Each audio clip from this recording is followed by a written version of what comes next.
So hello friends, welcome back to our YouTube channel. इस video में देखेंगे engineering mechanics के मोस्ट इम्पॉर्टेंट ऑब्जेक्टिव क्वेश्चन को, जो कि आपके एग्जाम पॉइंट्स ऑफ व्यू से काफ़ी इंपॉर्टेंट है। इसमें हम लोग कुछ पीवाईक्यू क्वेश्चन को डिस्कस करेंगे और कुछ ऐसे क्वेश्चन डिस्कस करेंगे जो कि आपके एग्जाम में पूछे जाते हैं और पूछे भी जा सकते हैं, जो कि मोस्ट इंपॉर्टेंट होंगे। तो वन बाई वन करके सारे क्वेश्चन का हम सोल्यूशन करेंगे। आप अगर ये वीडियो देख लेते हैं अच्छे से तो आप ऑब्जेक्टिव में 10 आउट ऑफ 8 या 9 अच्छे से कर पाएंगे।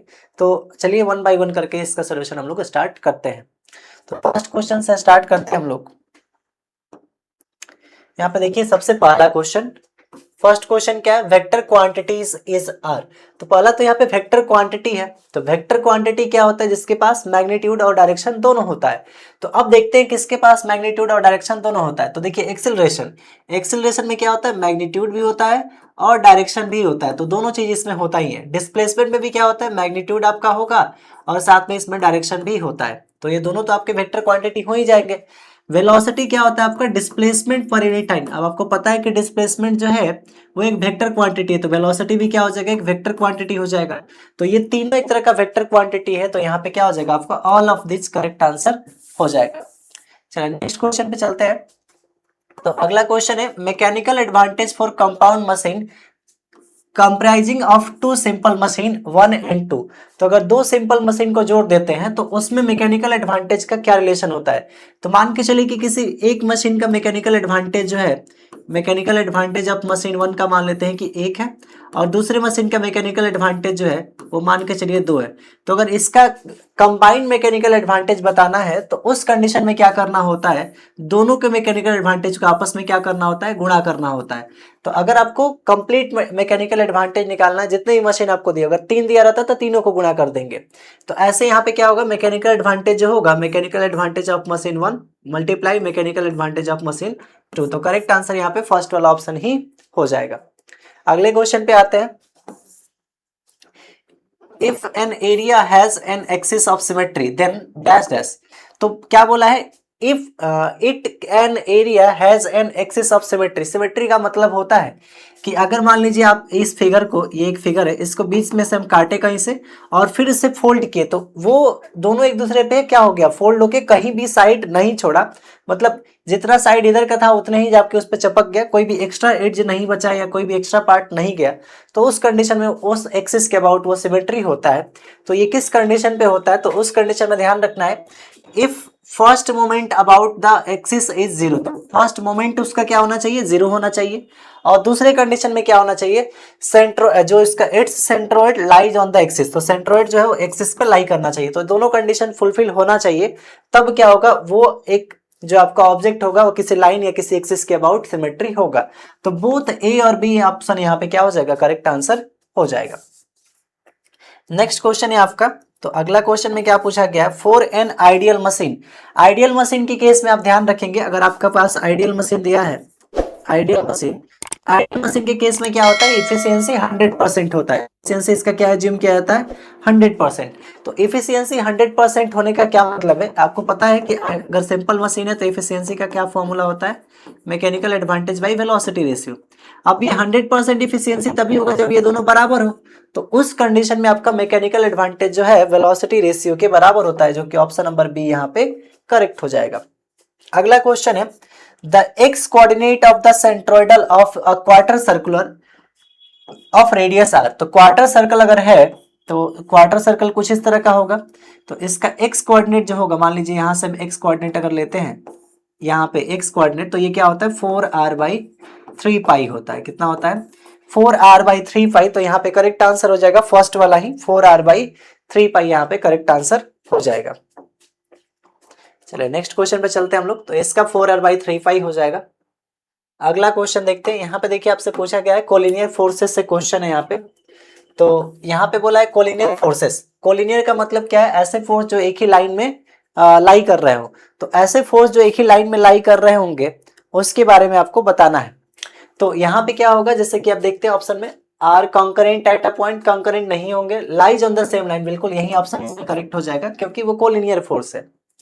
अगला है velocity ratio for ideal machine, ideal inclined plane is.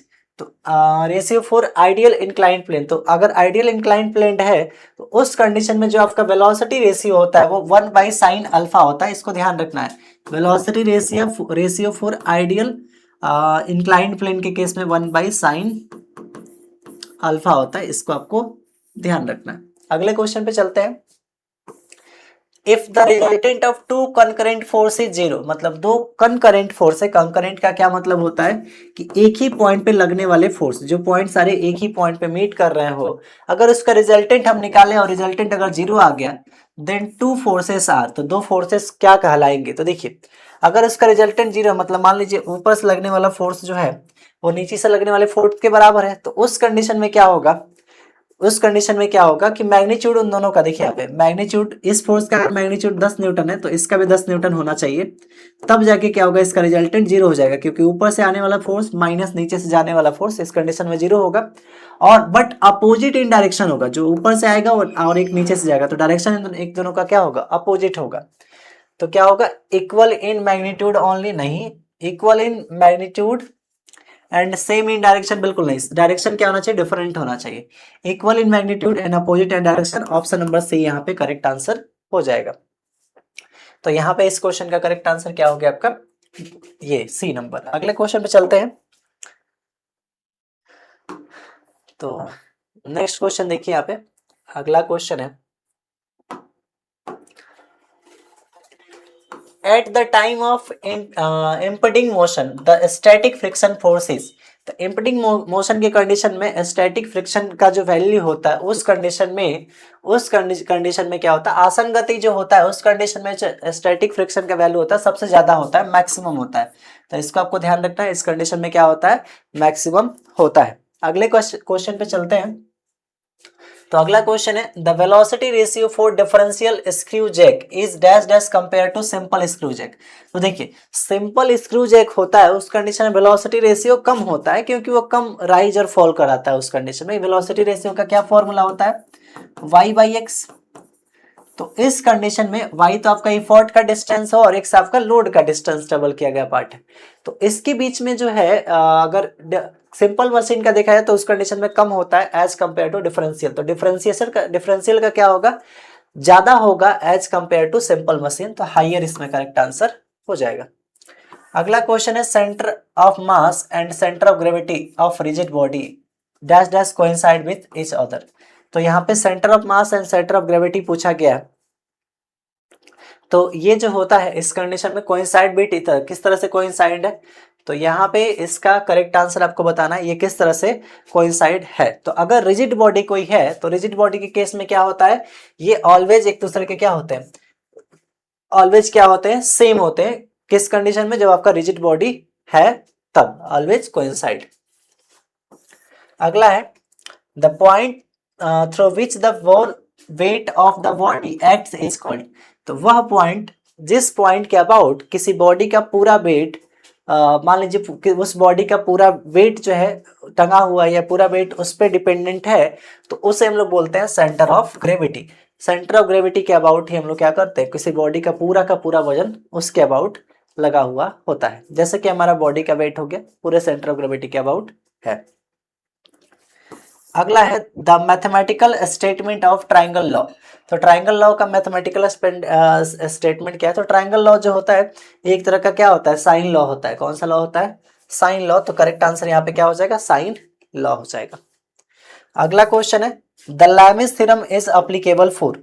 तो two coplanar forces, three concurrent forces, three concurrent coplanar forces और टू कंकरेंट फोर्स। तो देखिए, लैमिस थ्योरम जो होता है, लैमिस थ्योरम में कुछ इस तरह का फिगर आपने देखा होगा। तो ये अगर सारे फोर्सेस जो है वो कंकरेंट होने चाहिए और सारे फोर्सेस एक ही प्लेन में होना चाहिए। तो फोर्स क्या होना चाहिए, कोप्लेनर होना चाहिए और कंकरेंट दोनों होना चाहिए। तो यहाँ पे थ्री कोप्लेनर और concurrent forces, option number D यहाँ पे करेक्ट हो जाएगा। अगले क्वेश्चन पे चलते हैं। तो नेक्स्ट क्वेश्चन यहाँ पे देखिए,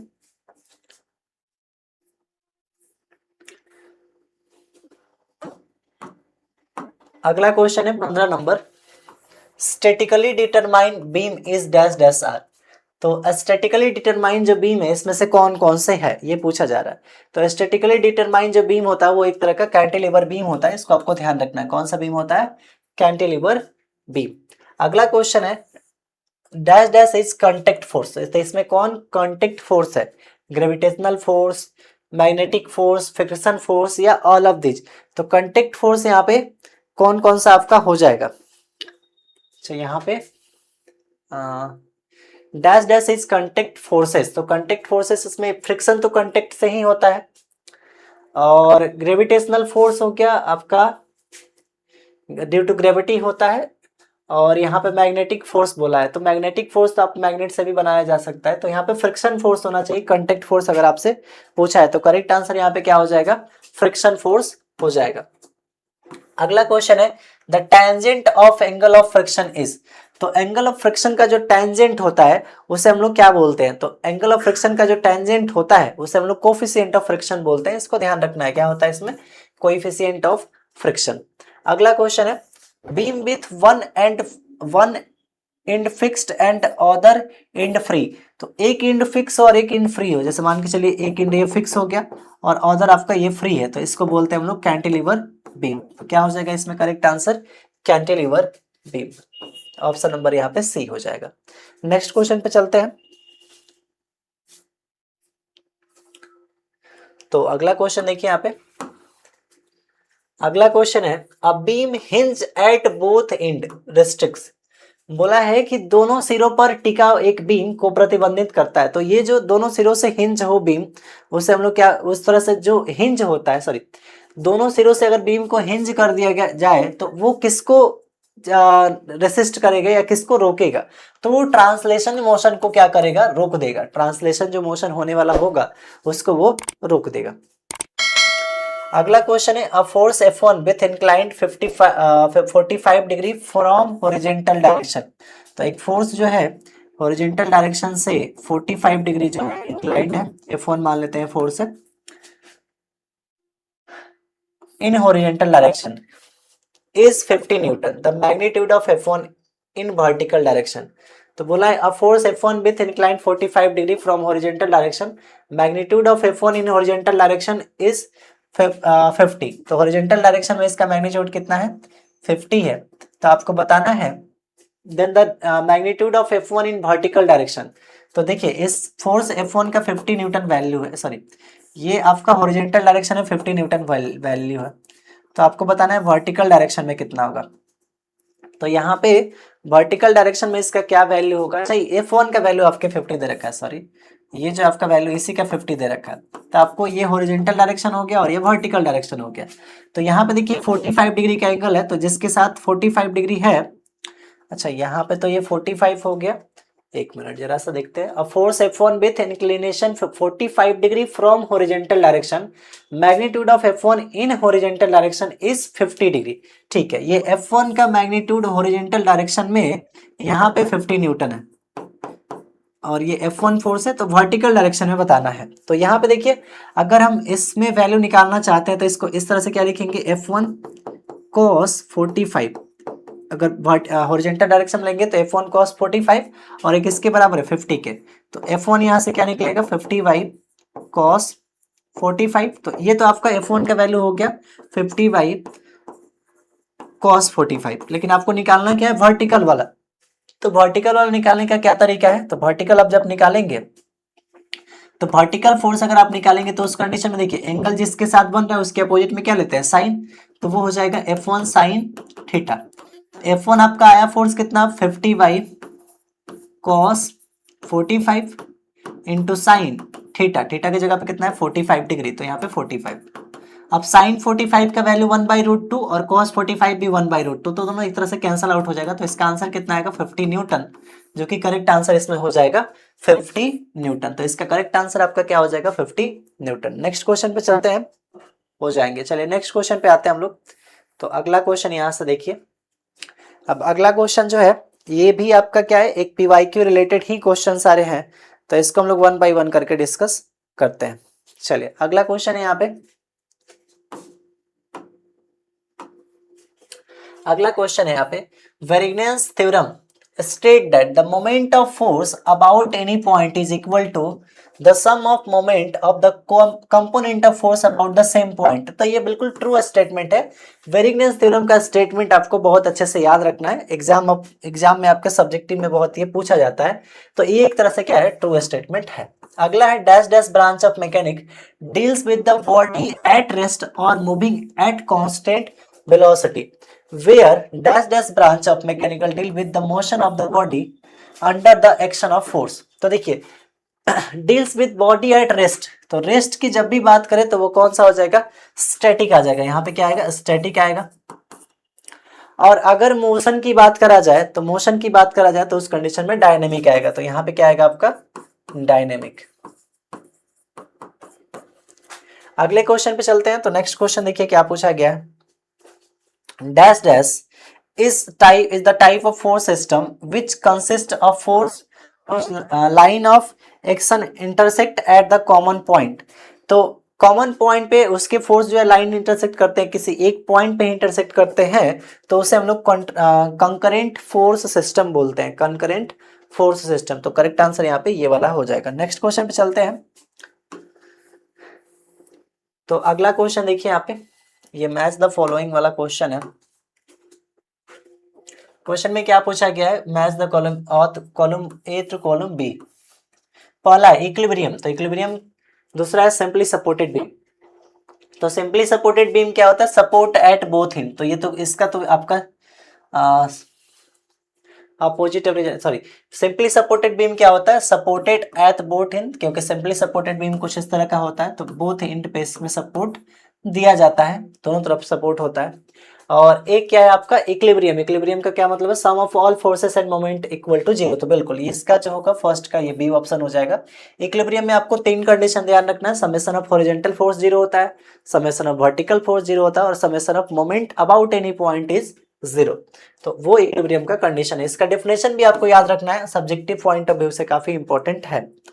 नेक्स्ट क्वेश्चन पे चलते हैं। तो अगला क्वेश्चन यहाँ पे है, अगला क्वेश्चन है in Lami's theorem if three force at a point are equal then the ratio of each force and the sign of angle between other two forces is constant। बिल्कुल ट्रू है। और Lami's theorem का equation क्या होता है, मान लीजिए p by sine alpha. इस तरह का अगर हम फिगर देख लेते हैं, एक फिगर एक बार देख लीजिए आप। अगर मान लीजिए ये फिगर बनाए हम, इसमें क्या बना, p फोर्स, इसमें बनाए q फोर्स, इसमें बनाए हम लोग r फोर्स। तो यहाँ अगर अल्फा एंगल है, यहाँ अगर बीटा एंगल है, और यहाँ अगर गामा एंगल है, तो यहाँ पे अगर हम लोग लैमिस थ्योरम लगाएंगे तो ये हो जाएगा p बाई साइन अल्फा। देखिए यहाँ पे जो फोर्स आप लेंगे उसको छोड़कर इसको छोड़ दीजिए, और बाकी जो तो बच गया q और r, उसके बीच का एंगल क्या है, अल्फा, इक्वल टू क्या हो जाएगा, q by sine beta equal to हो जाएगा r बाई साइन गामा। तो ये आपको ध्यान रखना है, ये लैमिस थ्योरम का इक्वेशन है जो कि एग्जाम में पूछा जा सकता है। अगला क्वेश्चन है, तो इसमें क्या करना है आपको, मैच द फॉलोइंग वाला क्वेश्चन है ये।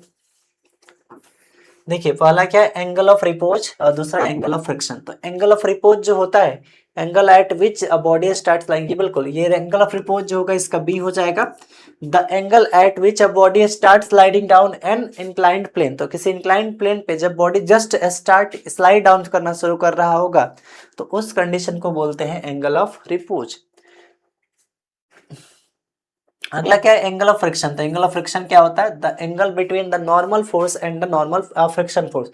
तो नॉर्मल फोर्स और फ्रिक्शन फोर्स के बीच का जो एंगल होता है उसे हम लोग बोलते हैं एंगल ऑफ, सॉरी, उसे हम लोग बोलते हैं angle of friction. Next question पे आते हैं।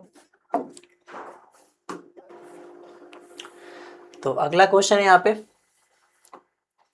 अगला क्वेश्चन में क्या पूछा गया है, the maximum frictional force that can be exerted by a surface before motion start is called limiting friction force।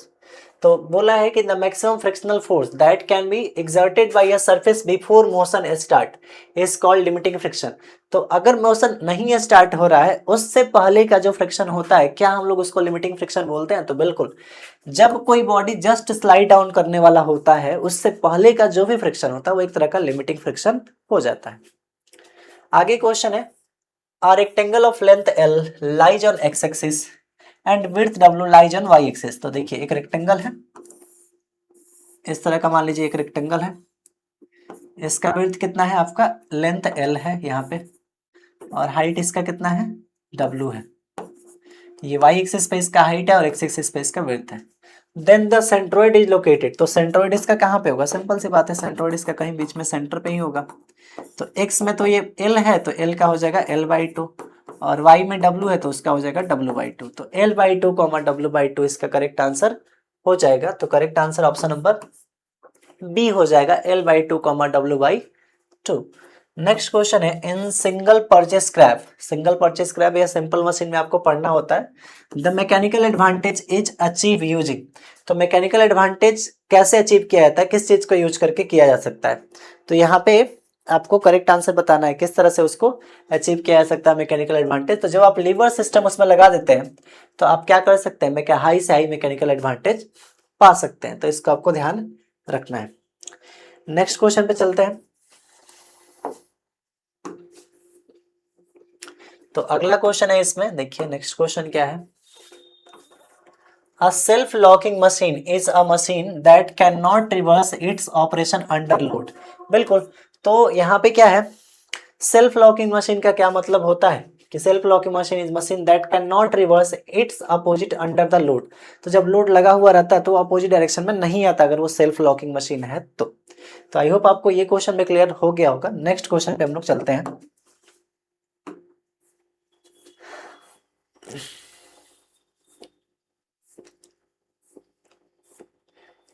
तो अगले क्वेश्चन पे आते हैं हम लोग। नेक्स्ट क्वेश्चन देखिए,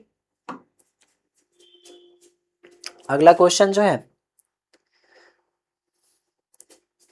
तो अगला क्वेश्चन में आपसे क्या पूछा गया है, देखिए फर्स्ट क्वेश्चन में,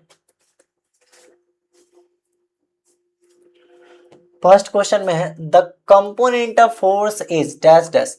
तो देखिए फोर्स का जो भी हम कंपोनेंट निकालते हैं, अगर मान लीजिए ये फोर्स है और इसका कंपोनेंट हम x कंपोनेंट निकालते हैं और y कंपोनेंट निकालते हैं, तो x कंपोनेंट भी क्या होता है, लेस देन फोर्स होता है, और y कंपोनेंट भी लेस देन आपका जो फोर्स होता है उससे छोटा होता है।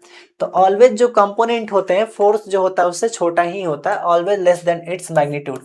तो जो फोर्स का मैग्नीट्यूड है उससे हमेशा क्या होते हैं, कम होते हैं। अगला क्वेश्चन है, the resultant of force F1 vector and F2 vector makes an angle alpha and with F1 and beta with F2 then. तो रिजल्टेंट जो बनेगा इस कंडीशन में ध्यान रखना है आपको कि इस कंडीशन में क्या होगा, अगर देखिए एंगल अगर छोटा, अल्फा अगर छोटा हुआ तो F1 बड़ा होगा, और अल्फा अगर बड़ा हुआ तो F1 छोटा होगा, मतलब जस्ट इसका उल्टा होगा। तो अल्फा लेस देन अगर बीटा हुआ तो क्या होगा, F1 ग्रेटर देन F2 हो जाएगा। तो इसको आपको ध्यान रखना है, काफी इंपॉर्टेंट पॉइंट है। इसका प्रूफ भी है तो बट आपको ध्यान रखना है सिर्फ ऑब्जेक्टिव में, इसका प्रूफ अभी नहीं जानना है। अब 13 मीटर लॉन्ग लेडर, मतलब 13 मीटर लॉन्ग एक लेडर है,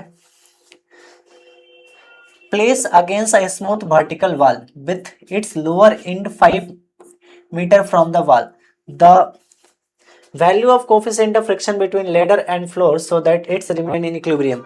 तो यहाँ पे क्या पूछा है आपसे, वैल्यू ऑफ, किसका वैल्यू पूछा है, कोफिशिएंट ऑफ फ्रिक्शन का। तो कोफिशिएंट फ्रिक्शन का वैल्यू अगर आपको निकालना है तो कैलकुलेटर से आप इसको कैलकुलेट कर सकते हैं आसानी से। जैसे यहाँ पे हम एक बार कैलकुलेट कर लेते हैं।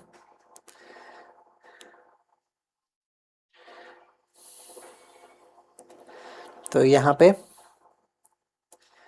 कितना है, 13।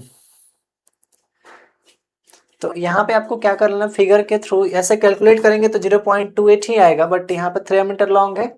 कितना लॉन्ग है ये, 13 मीटर लॉन्ग है। ये लेडर जो है 13 मीटर लॉन्ग है, 13 metre, and 5 metre from the wall, wall से कितना है, 5 मीटर है,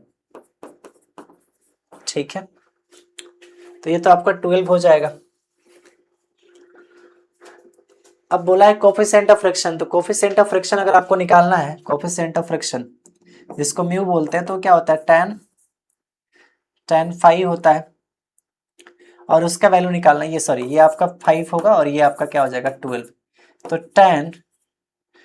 ये tan 5 होगा। तो ऐसे अगर आप एंगल पता करेंगे तो एंगल कैसे निकालेंगे, tan थीटा का वैल्यू ही पता कर लीजिए। यहाँ पे tan थीटा क्या हो जाएगा, 5/12। इसको सॉल्व कर लेंगे तो आपका आंसर यहाँ पे आ जाएगा। ऐसे आंसर इसका 0.28 होगा।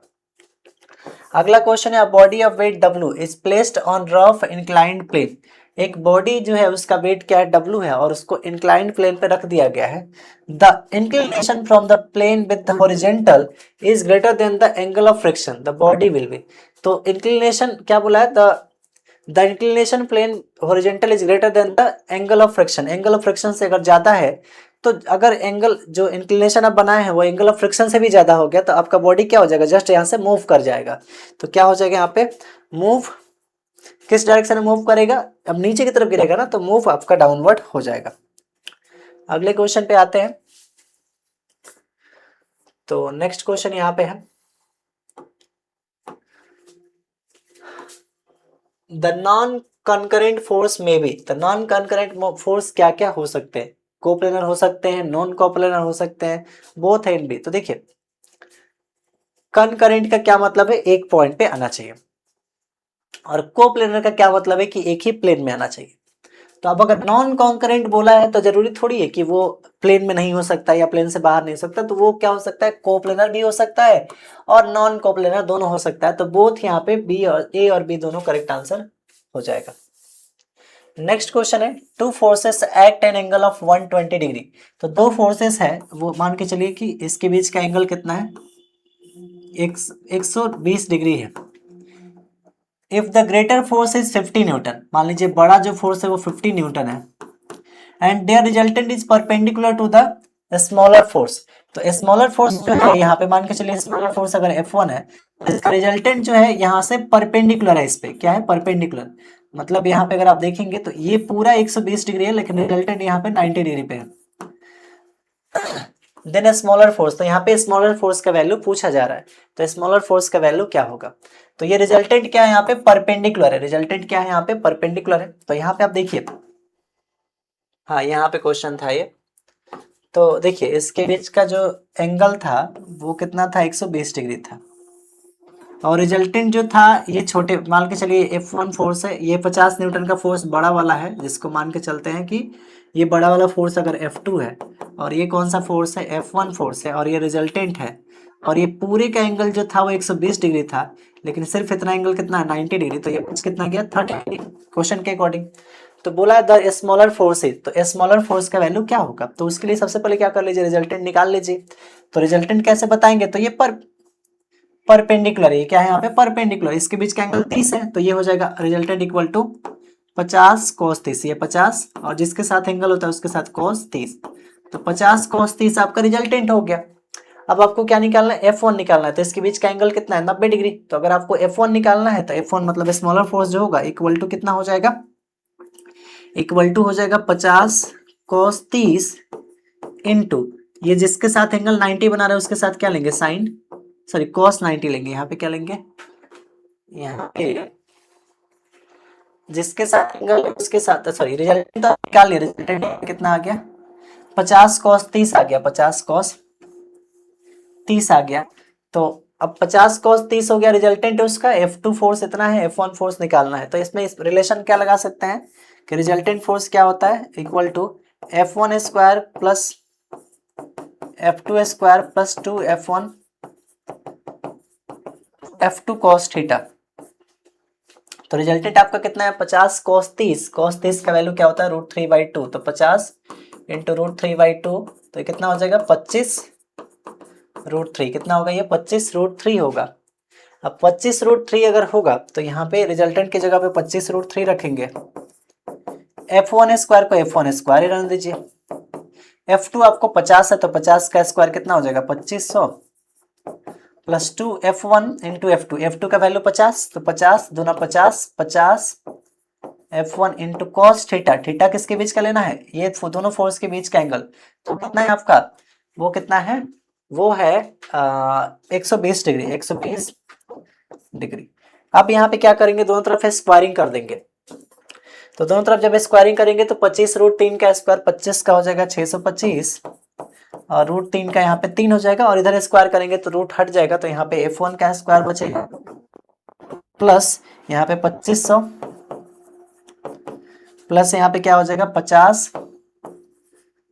सॉरी यहाँ पे क्या बचेगा आपका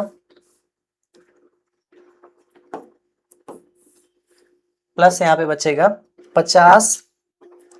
अच्छा 50 और ये 2 भी था तो 2 से 50 में गुणा हुआ तो ये 100 हो जाता। कितना हो जाता? 100। तो ये हो जाता 100 F1 इंटू कॉस 120। कॉस 120 का वैल्यू क्या होता है इसको हम यहाँ पे लिख लेते हैं, कॉस 120। तो यहाँ पे हम लोग कॉस 120 डिग्री का वैल्यू लिख लेंगे। कॉस 120 का वैल्यू -1/2 होता है, -1/2। तो ये हो जाएगा आपका F1 स्क्वायर इक्वल टू, इसमें गुणा करेंगे तो 25 या 75 और 6 या 18, 1875 माइनस 2500 और ये कटेगा तो 50 हो जाएगा, लेकिन माइनस का 50 उधर जाके प्लस का 50 हो जाएगा। अब यहाँ से इसको सॉल्व कर लेंगे तो आपका F1 निकल जाएगा। ऐसे आप जब आप इसको सॉल्व करेंगे तो F1 का वैल्यू आपका आएगा 25। कितना आएगा? 25। तो यहाँ पे करेक्ट आंसर क्या हो जाएगा? 25 हो जाएगा, जो कि इसमें करेक्ट आंसर आपका होगा। आगे चलते हैं नेक्स्ट क्वेश्चन पे। तो अगला क्वेश्चन है,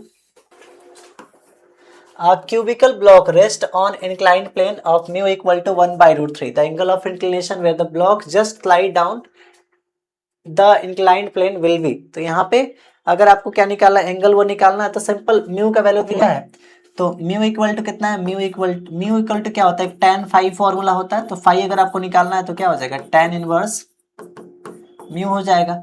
अब ये हो जाएगा tan इनवर्स म्यू का वैल्यू कितना दिया है? 1/√3। अब tan में 1/√3 किसका वैल्यू होता है? 30 डिग्री का। तो यहाँ पे करेक्ट आंसर कितना हो जाएगा?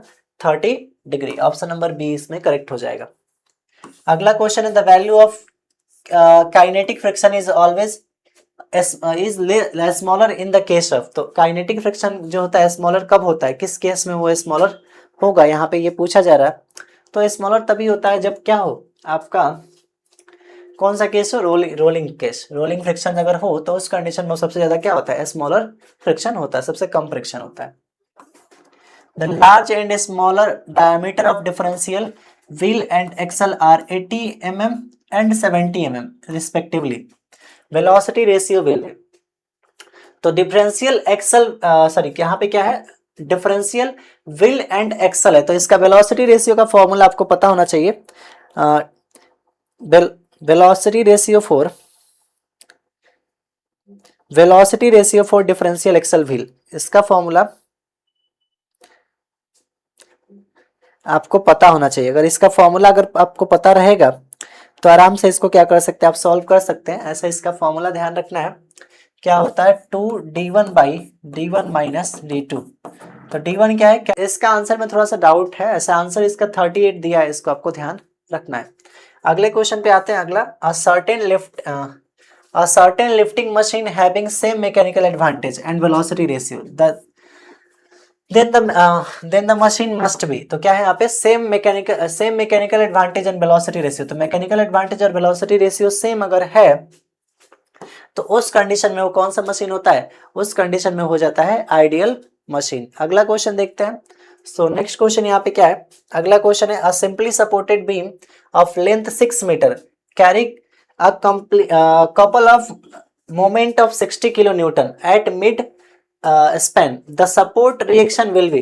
तो देखिए मिड स्पैन पे अगर 60 लग रहा है तो दोनों किनारे पे हाफ हाफ में बट जाएगा, इसको ध्यान रखना है। तो 60 है तो बट जाएगा कितना? 30 में। तो एक प्लस का 30 होगा और एक माइनस का 30। तो यहाँ पे करेक्ट आंसर क्या हो जाएगा?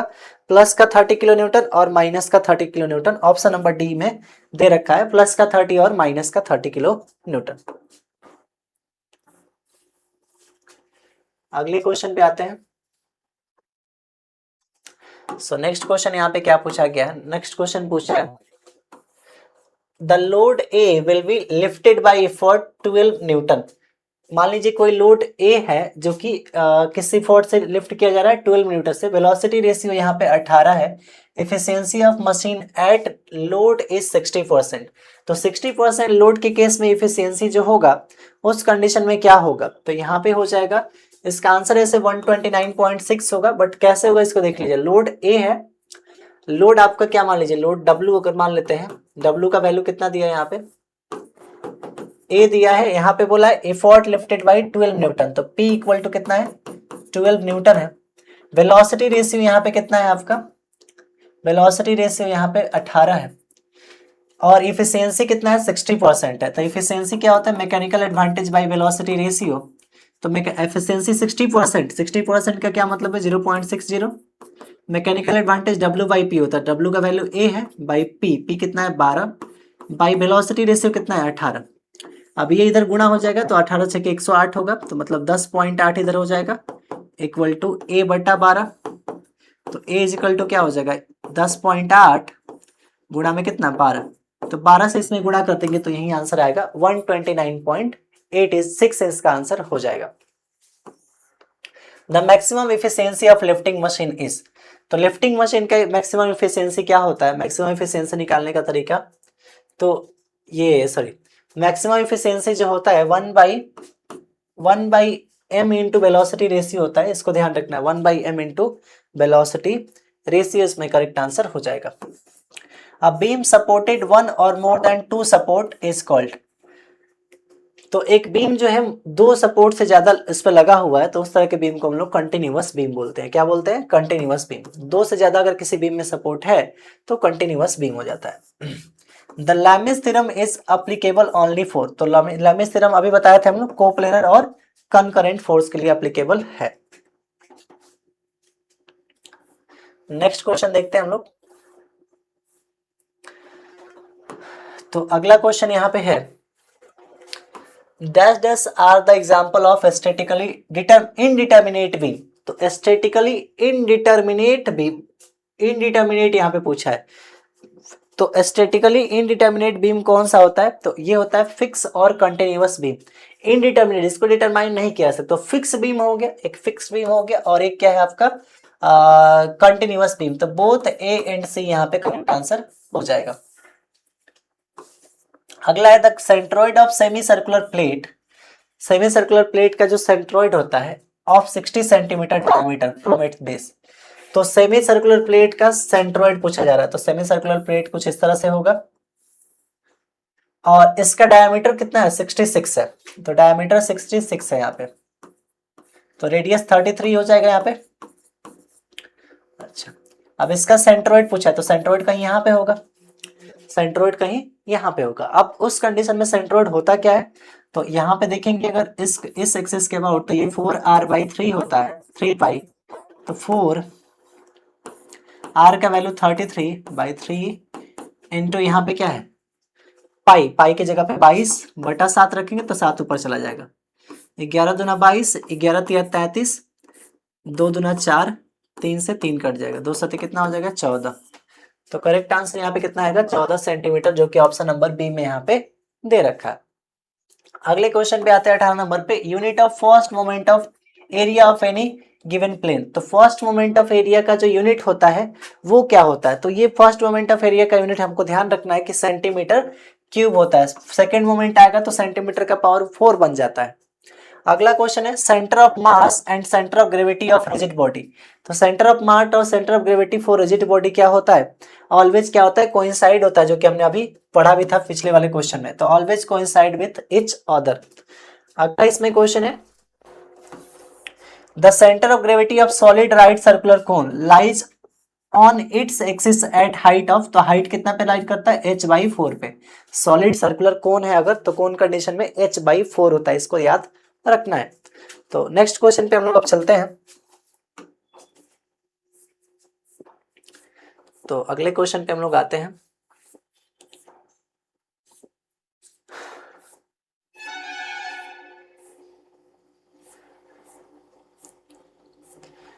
लास्ट इसमें एक और क्वेश्चन है जिसको हम लोग डिस्कस कर लेते हैं।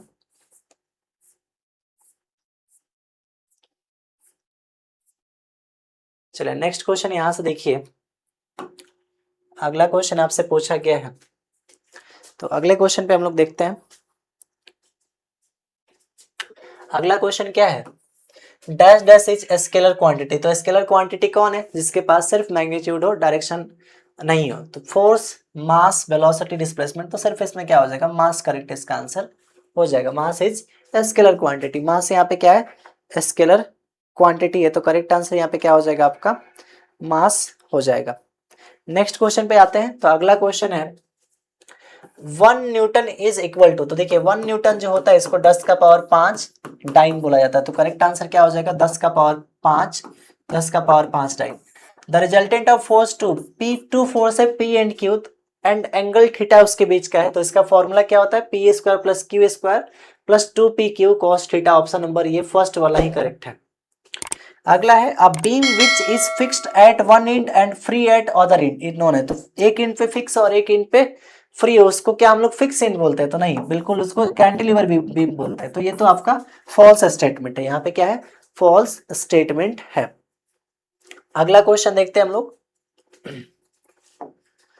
तो नेक्स्ट क्वेश्चन पे आते हैं। एसआई यूनिट ऑफ कपल पूछा है, तो देखिए यहाँ पे एसआई यूनिट ऑफ कपल, तो कपल का यूनिट क्या होता है न्यूटन मीटर होता है, इसको याद रखना है। कपल का यूनिट क्या होता है न्यूटन मीटर, एक फोर्स और एक डिस्टेंस पे लगता है कपल, तो क्या होता है न्यूटन मीटर हो जाता है। अगला क्वेश्चन पे आते हैं, तो नेक्स्ट क्वेश्चन है limiting friction is dash dash than sliding friction, तो लिमिटिंग फ्रिक्शन हमेशा क्या होता है स्लाइडिंग से ज्यादा ही होता है, तो greater than the sliding friction. अगला है the centre of gravity of hemisphere at distance of dash dash from its base measure along the vertical radius, तो सेंटर ऑफ ग्रेविटी पूछा है हेमिस्फीयर का, तो हेमिस्फीयर क्या 3D शेप है, तो इसका फॉर्मूला होता है 3r/8, क्या होता है 3r/8। नेक्स्ट क्वेश्चन पे चलते हैं, तो अगला क्वेश्चन यहाँ पे देखिए, अगला क्वेश्चन है dash dash give relationship between the coefficient of friction and angle of friction, तो कोफिशिएंट ऑफ फ्रिक्शन और एंगल ऑफ फ्रिक्शन के बीच का कौन रिलेशन देता है mu equal to tan theta, mu equal to tan theta, यहाँ पे करेक्ट आंसर हो जाएगा। अगला है if in a lifting machine the distance move by effort, effort के द्वारा डिस्टेंस कितना मूव किया जा रहा है 400 mm, distance move by load is 25 mm, तो वेलोसिटी रेशियो, तो वेलोसिटी रेशियो क्या हो जाएगा इफर्ट के द्वारा कितना 400 और इसके लोड के द्वारा 25, तो 400/25, 25 चौका 100, 4 चौका 16, कितना आ जाएगा 16 आ जाएगा, इसका करेक्ट आंसर कितना हो जाएगा 16 हो जाएगा। अगला क्वेश्चन है the condition for reversibility of machine is that its efficiency must be greater than 50%, तो यहाँ पे अगर मान लीजिए कोई भी मशीन रिवर्सिबल है तो उस कंडीशन में उसका एफिशिएंसी क्या होना चाहिए 50% से ज्यादा होना चाहिए, जो कि यहाँ पे ट्रू स्टेटमेंट है, ये स्टेटमेंट क्या है ट्रू है। तो आई होप आपको ये सारे ऑब्जेक्टिव अच्छे से समझ में आ गए होंगे, एग्जाम पॉइंट ऑफ व्यू से इसको क्विक रिवीजन कर लीजिएगा ताकि आपके सारे क्वेश्चन जो है क्लियर हो जाए। So thanks for watching my video and keep supporting and subscribe my YouTube channel.